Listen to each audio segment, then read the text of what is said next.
Welcome to Awake to Oneness Radio. I am Caroline Chang, your host.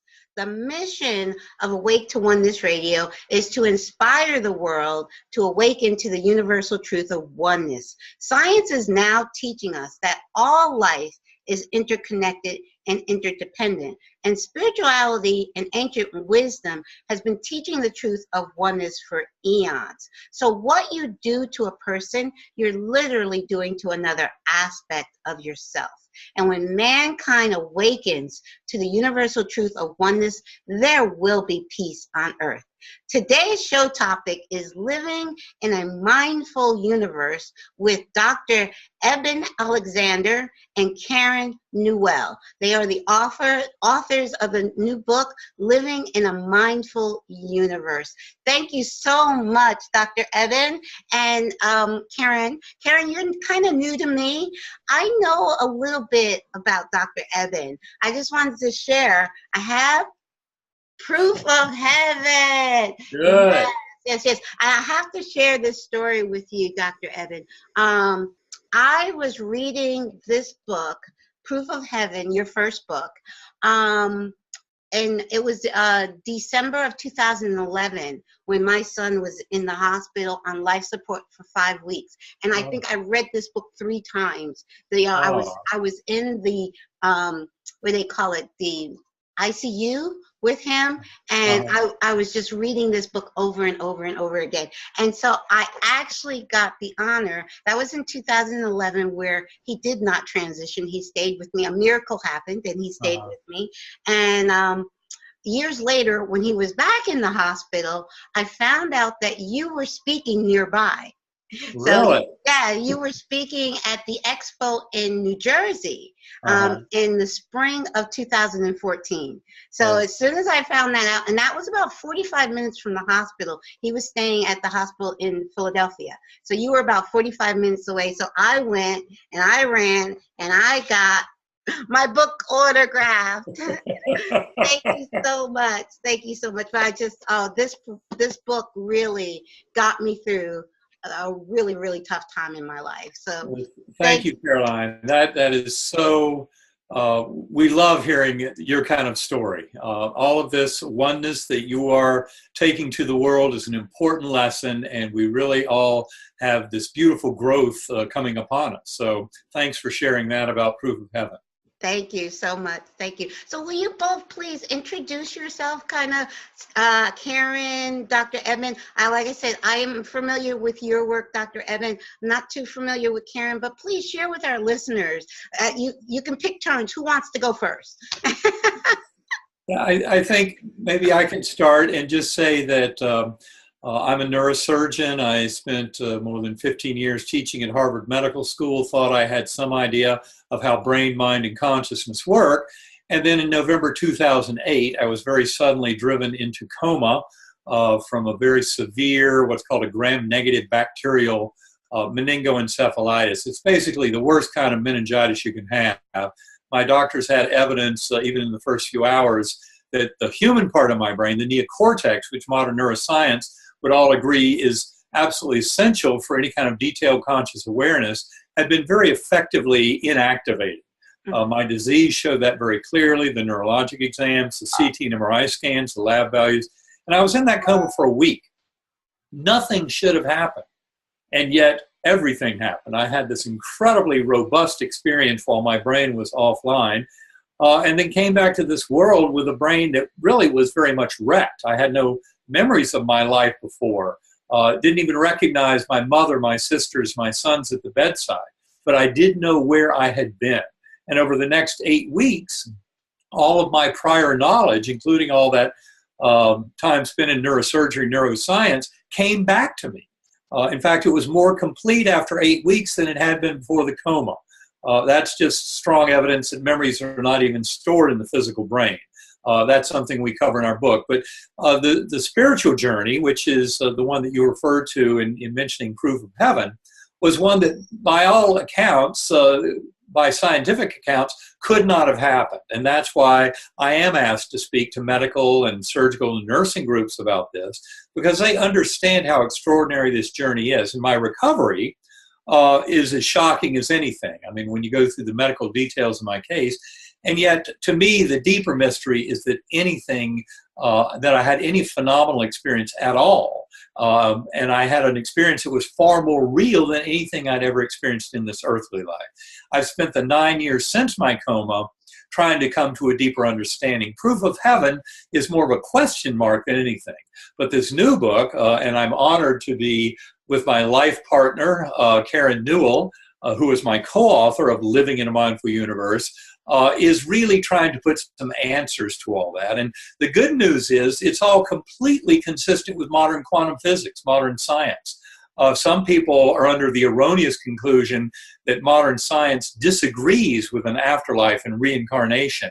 And yet, in fact, quantum physics absolutely opens the door wide to the reality of this. And as you so beautifully point out in your mission, it all has to do with the oneness of consciousness, that we are all aspects of that perfect gem, of that God force of pure love that so many have encountered on these mystical journeys. And a big message of the book is that you don't have to have an NDE, that any sentient being, any conscious being can come to know all of this reality through a process of centering prayer, deep meditation, spontaneous epiphanies, what have you. But that's what we discuss very fully in the book. Wow, thank you so much. I just want to interject real quickly. It was quantum physics. What the Bleep, the documentary done a while back, that was what awoke in me to the truth of oneness, was quantum physics. So right, very much. Science is totally on board with spirituality. Absolutely. Yes, yes. Karen, please introduce yourself, please. Okay, well, I'm Karen Newell, and I actually co-founded a company called Sacred Acoustics. But before I go to that, I want to just share with you how Eben and I kind of came to do this work together. And so we were both at a workshop, actually, exploring how sound can be used to get into expanded states of awareness. And I knew he had had a near-death experience, but his book hadn't come out yet, and he didn't even have an agent or a publisher at this point. But I knew he had had a near-death experience. I knew other people who'd had them, and I knew they usually learned very profound spiritual lessons. And so we're just kind of getting to know each other, and I asked him, what profound lesson did you learn during that spiritual journey? And he looks at me with great intent and enthusiasm and says, I learned the brain does not create consciousness. And I was kind of confused, and I said to him, why would anyone think that it does? And right then and there, we knew I was at kind of the opposite end of the spectrum. And that spectrum is that, you know, our conventional science is based on materialism, and that is the belief, not the fact, that only the physical world exists and that that's all that matters. And everything else that happens to us, emotions, our awareness, you know, birth to death, nothing more, all of that, you know, it's not real. They tell us that our consciousness is an illusion, and this is what so many of our social policies are based on, this science. We've done this separation of church and state, and for very many reasons that's a good idea, but on the other hand, science has really taken over. And I didn't believe in science as the pathway to all truth, and I had learned just from my own personal experiences, much as Eben needed that firsthand experience to really change his mind. I had amassed a whole number of experiences, most of which I had cultivated on my own. I did a lot of reading of kind of alternative texts to our usual texts, things like Kabbalah, Theosophy, Anthroposophy, things like that, where people kind of took a different twist on things. I resonated a lot with these messages, and I learned that you don't have to just believe what's on paper. You can actually find out for yourself. And so I set upon a quest to learn how to meditate, to learn how to sense energy, to learn, you know, things like feng shui and healing touch for animals, and it goes on, Reiki. And so it was in that setting where Eben was just starting how to cultivate intentionally these connections to other realms. And along those lines, we were using something that's known as binaural beats or brainwave entrainment technology. And at the time that we met, I had been working with someone else named Kevin Cossey to actually create our own recordings for this. I had amassed a huge library of what was out there, and Kevin and I decided we wanted more, and we wanted to craft these experiences to our own personal tastes. And so when we first invited Eben, he was the first mortal human to listen to these besides the two of us. And when we invited him to listen to what we had created, he was actually pretty amazed at how he could kind of leave the physical here and now behind and reconnect to those realms that he describes in Proof of Heaven that he first touched during his near-death experience in coma.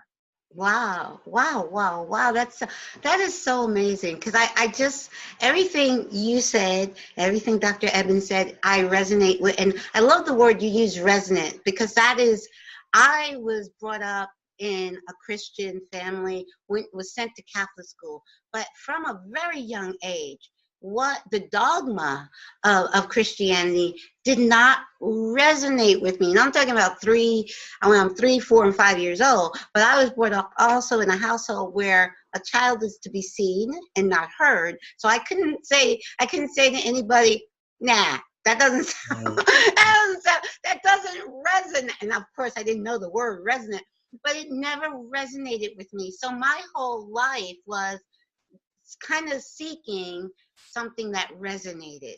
And like I said, what the bleep really opened me up to the truth of oneness. And when I understood the truth of oneness, that everything is one, it's connected, it's interconnected and interdependent. When I knew that in my heart, not a mental kind of yeah, that sounds good kind of, but in my heart, I knew this was truth. It resonated as truth. It made everything make sense to me. Well, it's so funny how people walk around with those knowings that you're describing. And I was also one of those people at a very young age who rejected that key Christian dogma that we're all familiar with, that was very exclusive. It left so many people out of the equation, and that made no sense to me as a child. And I knew that deep inside. And yet so many of us are walking around knowing these things in our society. Yes. Uh-oh, you froze. Let's see if you got, wait, it says internet connection unstable. Are you back? Sorry. We should be back. We're here. Yeah, I think you're back. Okay, good. Sorry about that. Anyway, people like us, I think the tide is turning. And all those people who are saying, you know, like Eben did before his coma, that it's all just an illusion, pay no attention to what's going on internally. The tide's actually turning, and I equate that with the rise of the feminine. The feminine energy comes from within, and the materialist model is only concerned about the external. That's very masculine, and our world has really been dominated, not necessarily by men per se, but masculine energy. And as women, we can get more in touch with that internal energy and really model how our world can become more balanced and really recognize the internal and external as both very key, really, to our very survival. I would add to that, guys, don't worry, because I was very much in my head. Even after my NDE, I knew that love was the fabric of this universe and had infinite power to heal. But when I would talk about it, I was in my head, you know, Harvard neurosurgeon, brain, mind, consciousness. And that's why when I met Karen in late 2011, it was such a gift, because she really opened me up to that notion of the answers lying within us all, trusting my intuition, trusting kind of the power of experience. And that resonance, that word that you mentioned as being so strong, is really a form of seeing how we're all part of that one consciousness. And we can come to know things through these deep kind of emotional truths and relationships we have with other people by opening basically our heart consciousness to that kind of awareness. And to me, it was very refreshing to learn that kind of concept from Karen, and realize that, of course, the little voice in my head is important. The voice in my head is tied to my ego, though, so watch out. Your ego is not your friend here. But the voice in the head is also part of that rational, logical, kind of scientific, philosophical discourse about the nature of reality.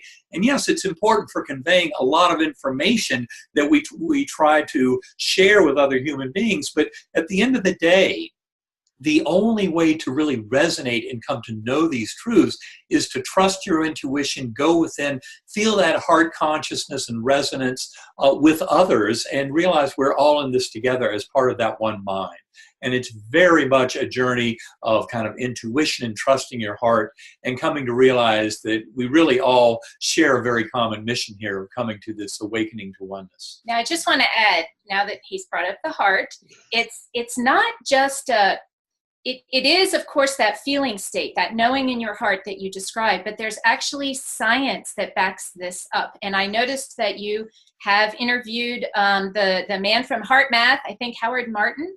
Yes. And so I know that your listeners may already be familiar with this, but just to remind you, the heart actually emits an electromagnetic field, comes out the top of the head, around the body in the shape of a torus with a hole in the middle, constantly moving all directions. What's so fascinating, though, is that it interacts with the heart fields around you. And so if you have positive emotions and feelings in your heart, your emotional state, you're actually affecting people around you in a positive way. And if you have more anger, depression, and sadness or anything like that, you're actually affecting people in a not so positive way. And I've kind of adopted this as the ultimate golden rule. Yes. And that is where we always treat others as we would treat ourselves. And of course, in this concept of oneness, it's so applicable. But if you think of it as the ultimate golden rule, only feel good feelings in your system, you are actually helping everyone around you rise to that better kind of wholesome, joyous kind of feeling. And so it's a beautiful thing that we can all do, which is to really pay attention, manage, I don't like to say control, but manage your feelings and thoughts in a very kind of deliberate way. And of course, people who are depressed and have reasons to be angry, yes, express your anger, get it out of your system, learn how to release those things, but then really make an effort to really every morning even just find a sense of simple gratitude. Just that alone can make this world a better place. And if each and every one of us knows how much we're affecting the people around us simply by how we're feeling, oh my gosh, if we all literally take this to heart, that's what will bring world peace to our world. Well, Karen, you said a mouthful, and it is so applicable because what I love heart math, and it's so true what you said, but it's not just the field that you spoke of does not just affect the people around us. It literally affects the entire planet.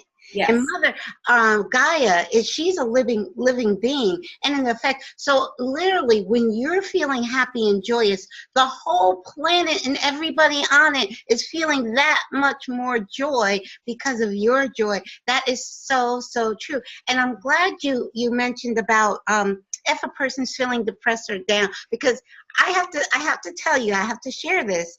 I 99.9% of the time am upbeat and happy. But yesterday was one of those 0.01% of the day.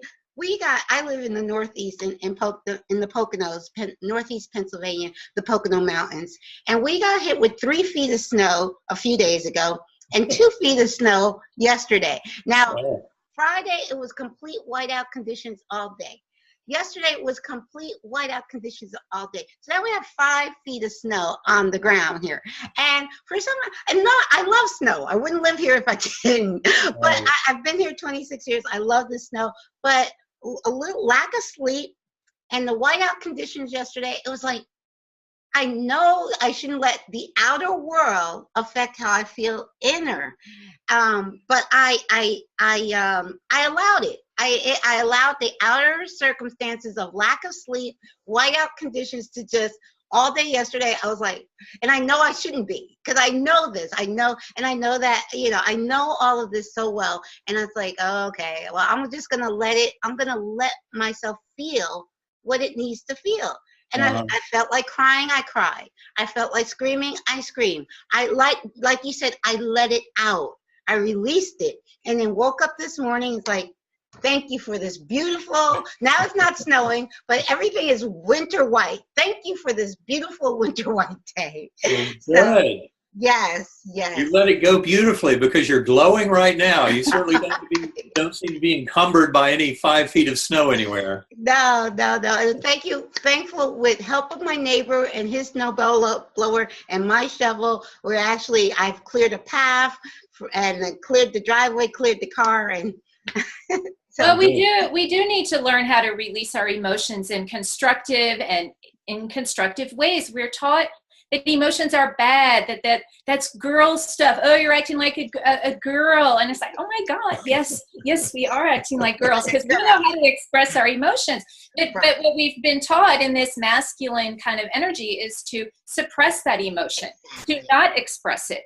That you mentioned the children are seen and not heard. That's very common in that generation. And I know Eben was one of those, definitely. And I think he can speak to that from a personal perspective, but learning how to release those emotions is so key. And in little moments like you had with the snow, okay, yes, the external world, it's a balance between the internal and external. We don't need to beat ourselves up when we get angry, but we need to be allowed to express ourselves without being told that it's a bad thing, because the result is that we suppress those feelings and they come out in other ways that are absolutely not constructive. Exactly. We often share in our workshops, there is no way out but through.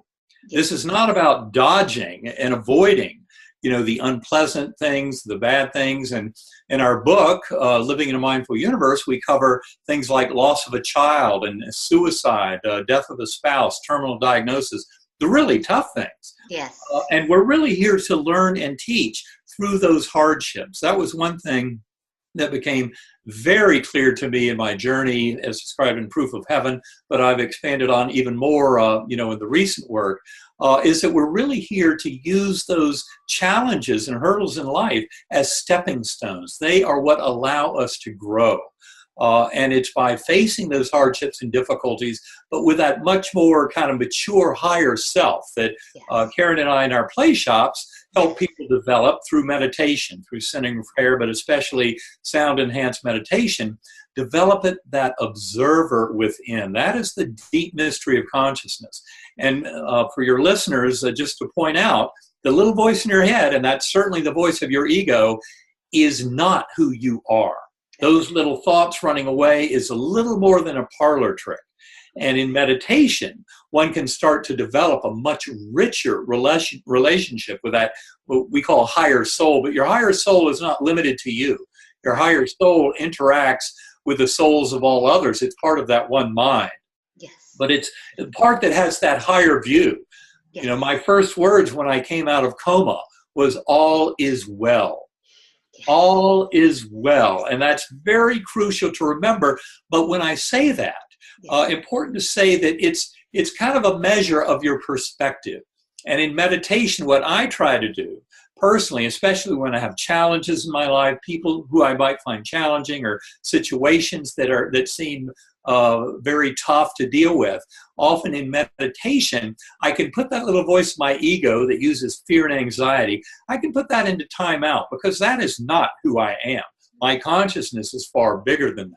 And that's the part of us that expands tremendously when we die, when we leave the physical body behind, that observer self. But you can develop that in meditation. And for me, it's very important to adopt that higher perspective, to see the win-win situation that can always come out of my relationships with others. And that how love, the healing power of unconditional love, has infinite power to heal. And that is something, when I have that higher perspective, viewing from my higher soul, I can see how all involved in a given situation come out for the better when we make choices out of love.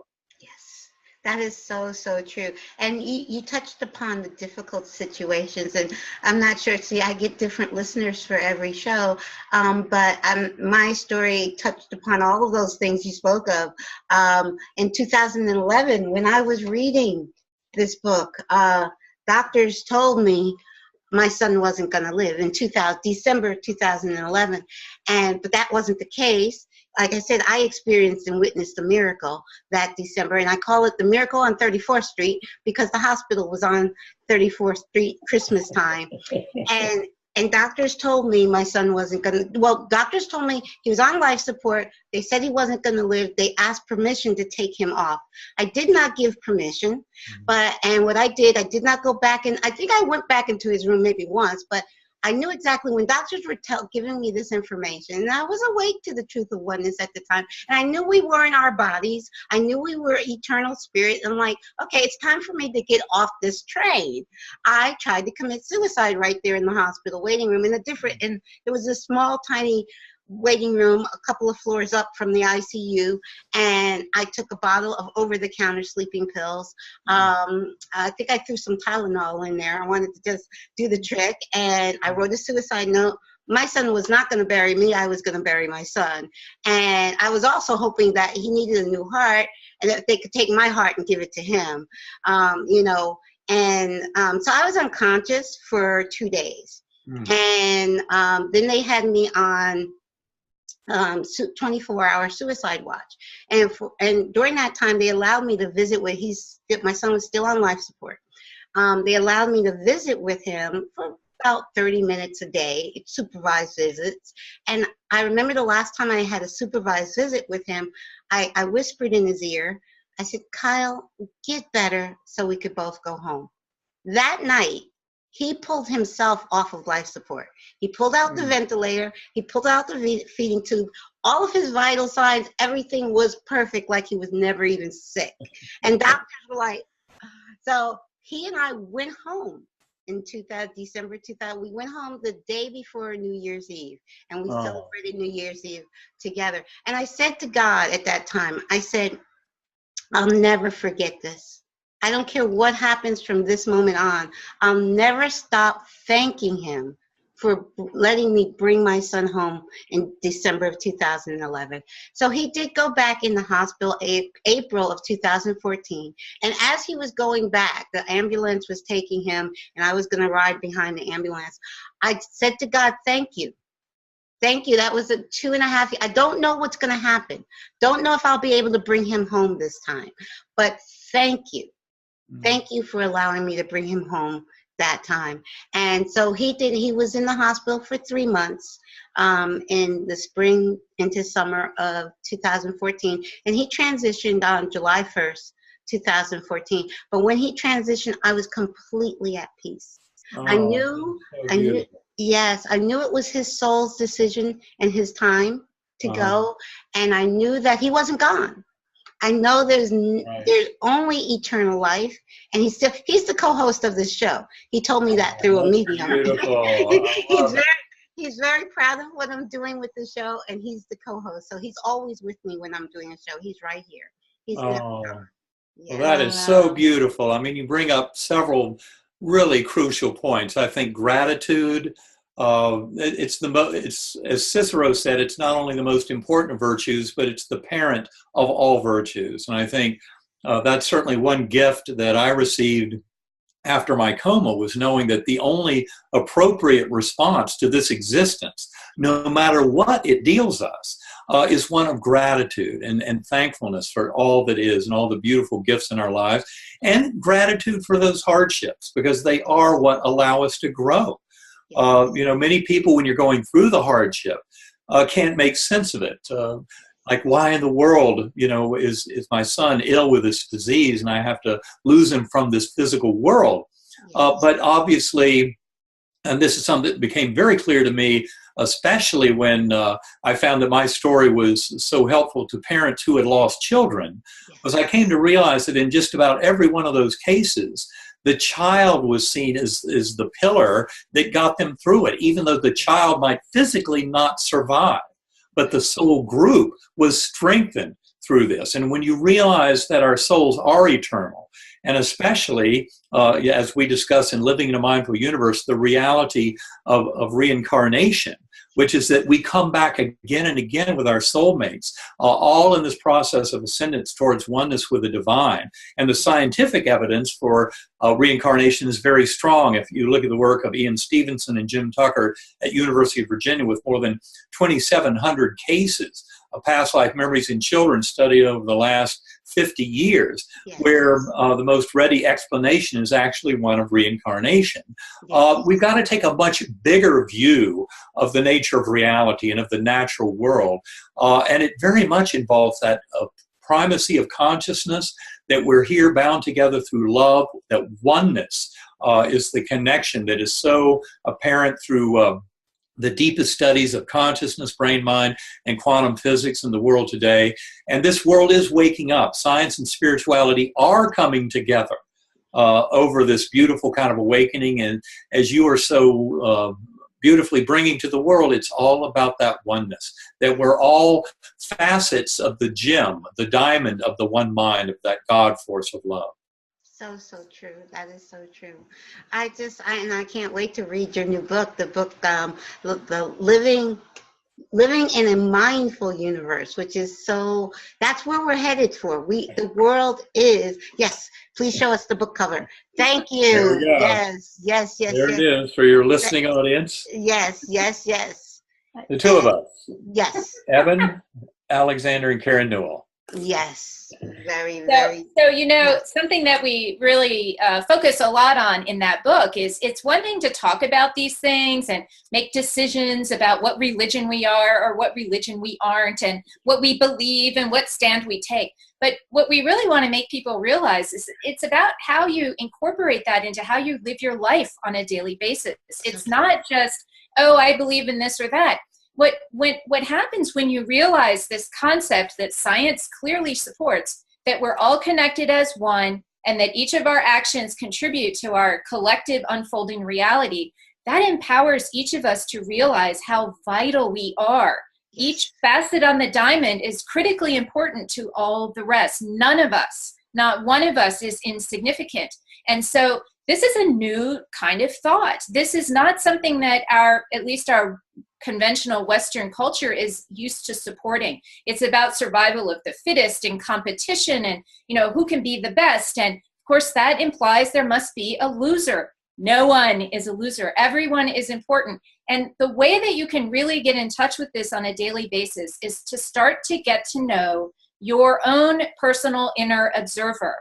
Eben was talking about the observer in quantum mechanics, how they found that at the deepest level, quantum, if you don't know what that means the very small. So at the very smallest levels, what they found is that it's the act of observing, it's the act of placing attention on something that creates a result in the experiment. And this is confounding to them because they want everything to be predictable and consciousness isn't real. And so it confuses a lot of modern day scientists because it doesn't match with what they've been taught. It's time for them to start to realize this is real. Consciousness is vital to all of us. Now, it's one thing to talk about it in an experimental way, right, but that helps us realize it's real. We can trust it. We've been taught to trust science first, and that What the Bleep movie you referenced was an excellent kind of summary of all of that.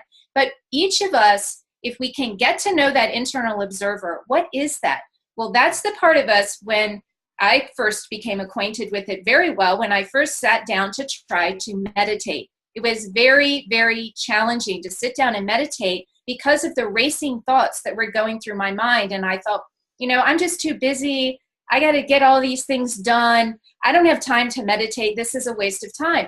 But the more I learned to quiet my mind, one very useful tool that most meditation practices involve is to just notice your breath. So you sit quietly, your thoughts are doing what they're doing, and you put your attention on your breath. It's the most basic form of mindfulness or meditation. And the breath is something that's happening all the time, whether we pay attention or not. Place your attention on the breath.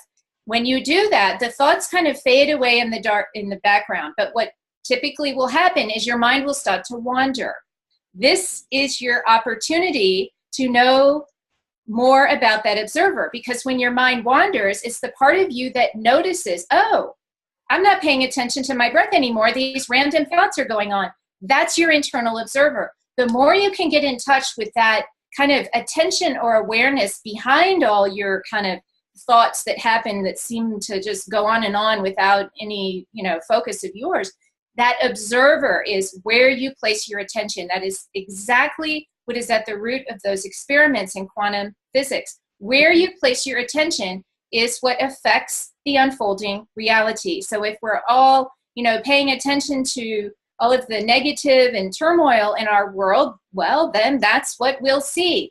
And this isn't one of those kind of new age concepts where we put our heads in the sand and only focus on the good. No, we need to find balance. We need to acknowledge the bad. We need to actually do things in our world to make those things better. But along with that, we must each start to realize that spiritual internal essence. We are all eternal souls. We are all connected together. We can all feel that most readily by establishing that practice of going within. And to that end, that's where the sound technology comes in. Because for me, when I was trying to quiet that racing mind, sound is what helped me do that. There's many methods out there, but the things like gongs or tuning forks or crystal bowls, those were the kind of sounds that would kind of lure me into a calmer state. And specifically, binaural beats or brainwave entrainment, actually those crystal bowls are creating a binaural beat, a natural one. It's that sound that goes wah, wah, wah. You hear it on airplanes or trains. When we create these recordings, we create them very precisely to create different states of brain awareness that are more related to the delta and theta levels, the ones that we're in when we're asleep or just waking up in the morning. We try to help people get into those quiet states without just sitting there being frustrated. But this technology also, I think Eben can add how it helped him get back to those realms during his near-death experience. Yes, I first encountered the notion of using differential sound frequencies. That is a slightly different frequency to the two ears, about 2 years after my coma. And that's where Karen and I met, but this was several months before we met that I actually encountered this.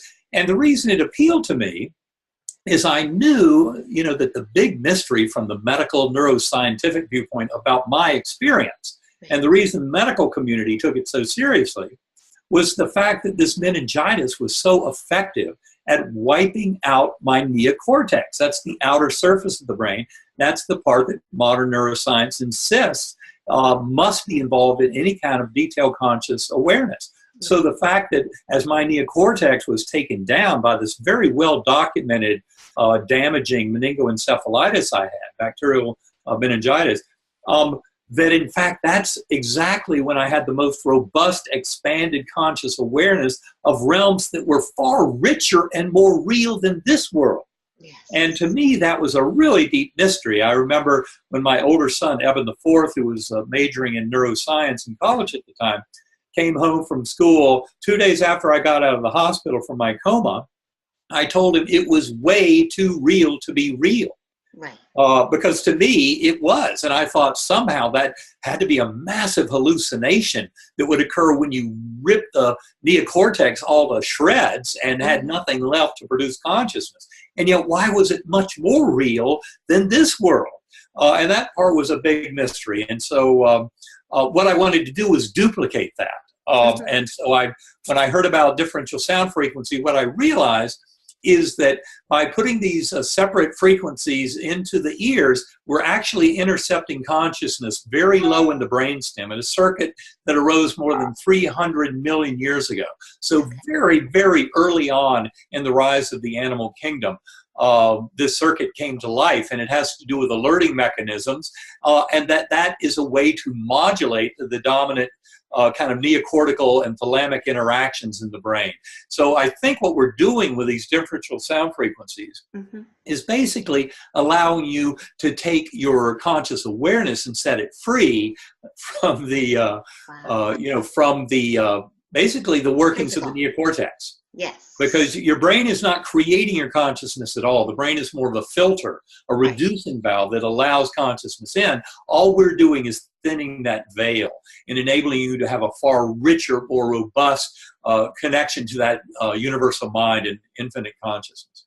Wow, so true. So true what Karen said also about the sound, because I try to meditate and I do try to focus on, slow my breathing, focus on my breath, but the mind will start to wander, you know, go other places. So, but the sound definitely helps. So I use the guided meditations with just sometimes just that sound that you were saying, just that binary sound that will keep me focused on my breath, focused in the now. And it really does. But a lot of people have told me what you said, Karen, about, oh, I don't have time. You know, I tell people a lot of times just for me, the only medical issue I've ever had, I used to get really severe migraines. And I cured my migraines with deep breathing and meditation. In 2 weeks, after practicing 10, 15 minutes a day, deep breathing exercise and meditation, I never had another migraine. I mean, and so I will share it with people. Now that I don't have time for this, yeah. Make time for it. It's worth it. Here's a value that I would say to those people. So the people who don't have time, I know I was there, busy project manager, you know, working, single mom, you know, it was tough to find time. But here's the value. So finding that center inside, it is wonderful, kind of escape from the day, give yourself a little time out. But likewise, you can take that awareness of the observer. Once you have practiced, you know, for some people, maybe just a few times, for others, maybe a few weeks, you know, when you can practice enough and get awareness of that inner observer is neutral. The inner observer is not reactive. And so when you find yourself in a busy, tense meeting or a conversation with someone where you're feeling a little stressed, if you've practiced being aware of that inner observer, what ends up happening is that inner observer kind of raises its little head in the back of your mind while you're having this tense conversation, and it guides you. It actually helps you to get out of a tense situation and makes your life so much easier. And so taking a little time to do this each day is so valuable. It can just be 10 minutes to start, but it's that habit. That habit of going within will help you become more aware of that inner observer. You can also do it when you're in a commute situation, not necessarily deep when you're actually at the wheel of a car, but right. If you're on a train or a bus, or, you know, even if you're walking, use that time. Even if you're driving and it's the same thing all the time, use that time to kind of watch your breath, not close your eyes and go too deep, but just watch your breath, start to pay attention. It's a form of mindfulness to get into the present moment. Just doing that will help you to get more awareness of that neutral observer. The neutral observer controls everything in our reality, but we don't have awareness of it. It just happens without us realizing. And that's where science is helping us to flip this view, to make us realize that we're not just victims of our environment and external circumstances. We are actually the co-creators of it. And we do it together with each and every one of our souls that's connected to that God force. I'm reluctant to use that word God in some situations because it brings up religion and you know, certain beliefs about God. But what I mean by that is that force that we all create together with our collective consciousness. And the more of us who can tap into that, take sort of a higher view, a broader view of what's going on, we have a much better idea of why we're in a certain hardship, why something is happening. And that is what I would say to those people who are too busy, that you can really change your lives in remarkable ways just by taking time to do that in a real-time basis. It's not about sitting in a monk and, you know, leaving your children to raise themselves while you can focus inside. It's about bringing that internal awareness into our physical daily lives. Yes. And so the other thing I would point out along those lines is I think in our culture, it turns out that beliefs, by and large, 98, 99% of the beliefs in our culture, I say, are falsely limiting. They do not allow for what we really have as a power in ourselves. It turns out that one of the most profound pieces of major scientific evidence that our conventional materialist scientific worldview is false is placebo effect. Placebo effect has been known for more than 60 years. It's been around for thousands of years. But Big Pharma takes it very seriously. I mean, for the last half century, pretty much every medical procedure or medication that was shown to have any value had to first and foremost outdo placebo, which is roughly a 30% benefit. Placebo is just the patient's belief that they might get better, that they're doing something to make them better. Well, it turns out that probably a lot more than just 30% of our well-being that comes from modern medicine is due to our beliefs. And so when people realize they have the power in themselves to change their beliefs, to connect with that kind of higher soul and realize how going within, taking this time for meditation, centering prayer, can bring tremendous kind of focus and ability and healing. When I use the word healing, that's becoming more whole. That's what we're all here to do. And as people come to realize that prayer and that meditation have tremendous benefits in their life, not just for their health and the health of loved ones, but really for all of the events that occur in their lives. And that certainly includes how they face those hardships and difficulties. Meditation, going within. I've used sacred acoustics tones an hour or two a day for the last 7 years. I've used them to return to my NDE, as Karen mentioned a little while ago, and fully develop my relationship with all that inhabit those realms, those beautiful spiritual beings and guides. And that's a lot that we discuss in Living in a Mindful Universe, is the practical ways that everyone can use those kinds of tools and going within to develop a much richer relationship with our higher soul to bring healing, wholeness, meaning, and purpose to their lives.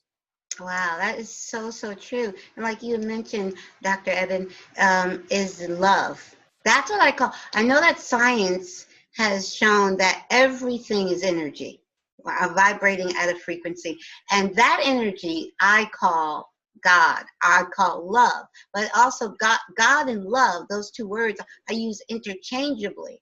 Right. And like when you're in a situation like we were talking about the breath and just taking a few, but just doing it a little bit a day. With me, I do take very periodically. I just center myself for 5 minutes and deep breathe. But if you're in a high tense situation, like a disagreement, and you're on the job, you're in a very tense situation, I just recommend for people to stop a second, take a few deep breaths, and then respond.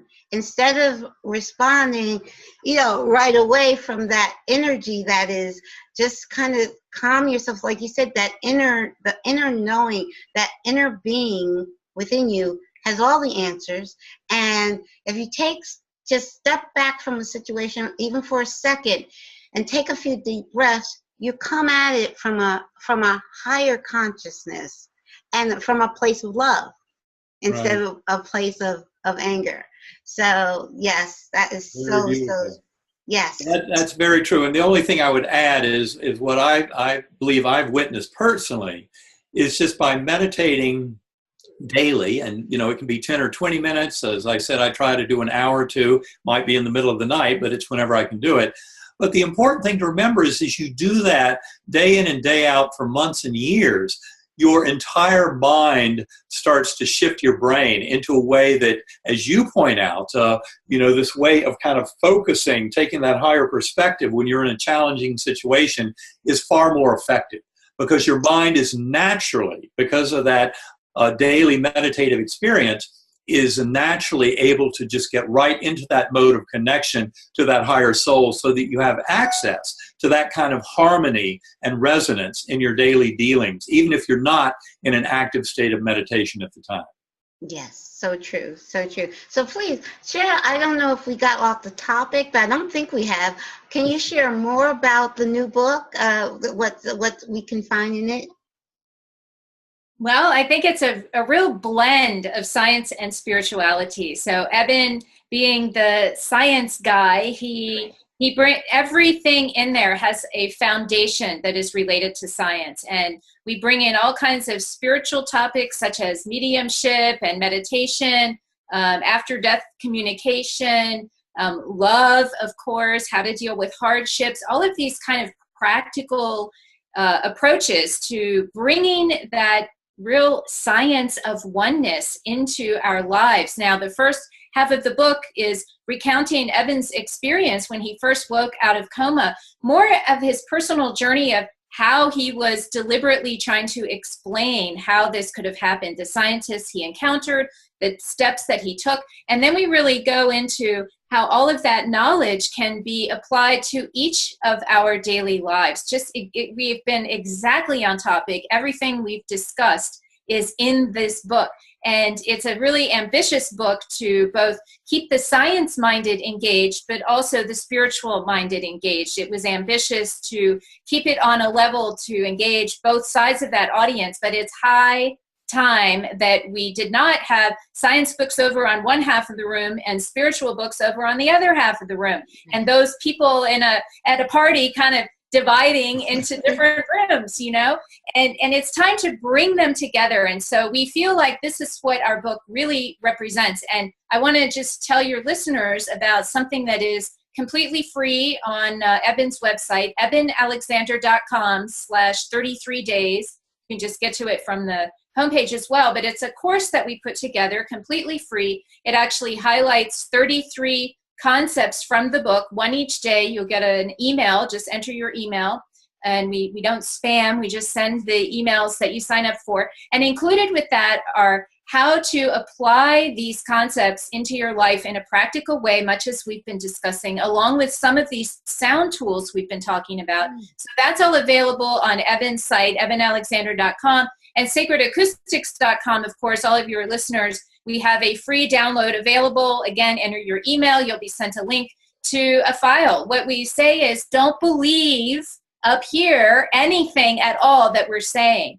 The real thing here is to know within, just how you beautifully described in the beginning of our time together, that you know within these things. And the only way to know is to practice, to establish your own practice. And offering you this tool to try is just one way to hopefully motivate people to start down that path if they haven't already.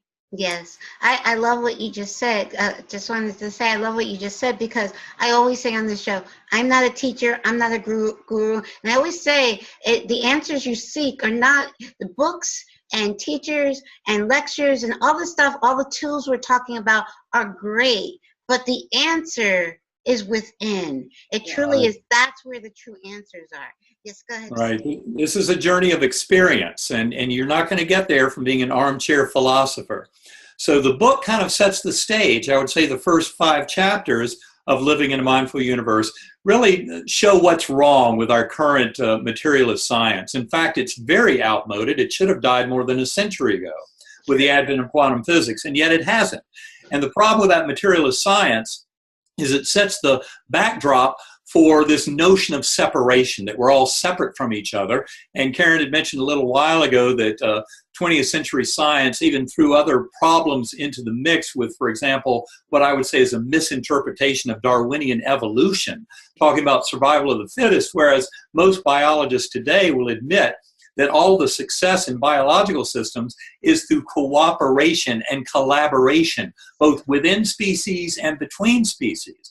So our materialist science and its false teaching of separation has been very, very damaging. In fact, if you look at the 20th century and the rise of science and technology, what we actually saw was a divorce between modern science and human spirit, which quantum physics actually brings back together. So it's time for them to be re-wed, and that's what this book is all about. But it goes far beyond just some esoteric philosophical discussion. The whole chapters 1 to 5, as I said, talk about the current problems with our conventional paradigm, but then the whole rest of the book, more than half the book, is devoted to how individuals can use this information going within. And we deal with some of the really tough problems. For example, the opioid crisis that's killing off middle-class Americans in increasing numbers, just a horrible disaster going on our watch. Rampant suicide and depression and kind of an overuse of medications in certain settings, when we really have power to do so much more by acknowledging the spiritual whole in our society. And I'm not talking about a lack of religion, I'm talking about a lack of spirituality. And when we use that word spirituality, we're talking about having meaning and purpose in our lives, and also this profound sense of connection through the one mind, that we're all in this together. We're here to help each other. And the best way to manifest that love, that incredible, overwhelming sense of love that so many have encountered in NDEs or through meditation and through spontaneous epiphanies, what have you, is through serving as a conduit for that love for others in this world. And that's so much about the healing that Karen and I see coming to this world. We're very optimistic about where the world is headed. And you wouldn't necessarily get that from reading today's headlines. So yes, this is all about tremendous optimism about this awakening coming to our world, which is all about bringing science and spirituality together. So true. And that's what that's actually the basis of this show is I always introduce how science, and it is, like you said, that old science that should have been done away with 100 years ago. And I'm not a scientist, but I know it should have been done away 100 years ago. That's why people like us who aren't scientists, we left it behind because it didn't have the answers we were looking for, and we saw that. So. Yes. And the problem from the scientific viewpoint is to really start to understand the deepest structure of the subatomic world through experiments in quantum physics. You have to really broaden your notion of what is going on. The founding fathers of that field, Heisenberg and Wolfgang Pauli and Erwin Schrödinger and others, brilliantly realized that consciousness is fundamental in the universe. They saw no way around it. And the ultimate statement of consciousness being fundamental in the universe is a position known as metaphysical or ontological idealism. And that is the position that we argue very strongly in our book. And I think it's the reason that our modern science has had so much trouble grokking what quantum physics is really trying to tell us, is because you have to go all the way to realizing consciousness is fundamental and that the entire physical universe is a projection out of consciousness to even begin to understand this. And given that the 400 years rise of the scientific revolution started with a focus on the material world and the laws governing that world, and if people like Galileo and Bacon and Newton and Giordano Bruno, if they wandered too closely into the world of mind and consciousness, they risked being burned at the stake by the church.